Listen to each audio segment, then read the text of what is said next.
What's going on? It's Dede Lovelace. Today, we're in my hometown, Bedstuy, Brooklyn. We're at Savant Studios today. This is a beloved brick and mortar here in Brooklyn. It's like, if you know, great. But for those who don't know, you should know about this store right here. You're gonna be obsessed with it afterwards. Yeah, let's just jump right into it. How about that? Let's just jump on into it.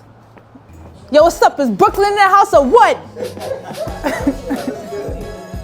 Off rip, the store feels like your typical brownstone house. The exposed brick walls sit behind frame paintings and books. It's stylish and welcoming. Savant Studios is a fashion label built by self-taught artist and Brooklyn native Michael Graham, who handcrafts these pieces by combining style and community.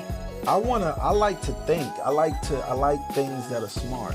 And I like to make things that feel smart. This used to be Bedstuy do or die, but now it's Bedstuy wipe your eyes and cry because everybody's soft. I'm just kidding. I'm just joking. The vibe in here is not only Brooklyn, creative, it's really unique. And as Michael likes to call it, a collision of cultures. Our brand is really just this big collision course of cultures. So it's Brooklyn meets the world. They have grown organically into the hearts of people like Steph Curry, various actors, Questlove, Swiss Beats, and even have been seen in the Brooklyn Museum. All of this started off, I feel like, with the trucker hat. That's what got everybody hooked onto it. So if you don't got a Savant Studios trucker hat in Brooklyn and you're in Brooklyn, shame on you. It all started with the trucker hat, but it also ends with canvas jackets, bomber jackets, t-shirts, and quilted two pieces. Of course, we cannot forget the bags. Wow. When I see this rack, I immediately think of Faith Ringgold because of the quilts. Did you think that this was suede? Craftsmanship is top tier. This one was a little tricky for me to find some of my favorites because I was attracted to so many things throughout the store. No, because everything in here was just amazing. Like, nothing was bad. Everything is a W. It's a banger all around. W's in the chat. I'm jacking it, I'm jacking it, I'm jacking it, I'm jacking it, I'm jacking it. I wanted to catch up with Michael and just understand more about his process. I see that there are a lot of different materials that you work with, which I thought captured me. It's very captivating. So I was curious, what materials or fabrics do you gravitate towards? All of them. I'm a world traveler.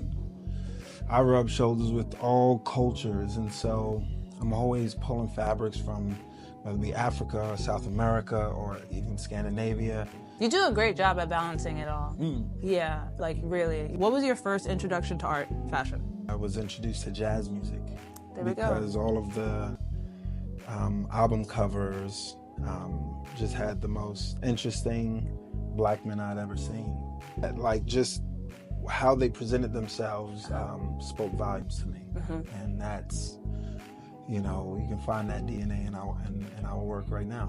What is your creative approach when you're designing like these pieces? Like, a lot of it is a feeling. You know, really a lot of my stuff comes from words. It's kind of like the designs, the collections, they're really extensions of conversations. I mean, even the word savant in itself, I think that's a reflection of, like, I guess, you know, your capacity. I like to think. I like things that are smart. And I like to make things that feel smart. Yes. And I don't even know exactly what that means, but I know when it's done. I know this feels smart. I think sophisticated. Is that, it's not, it's not always sophisticated. Sometimes it's raw, sometimes it's undone and broken down. It's stripped down. I mean, I reverse engineer a lot of things, and that can be really smart. From conversation to art and fashion, Savant Studios is pushing out a different vibe. Make sure you guys come and check them out. Until next time, Mula.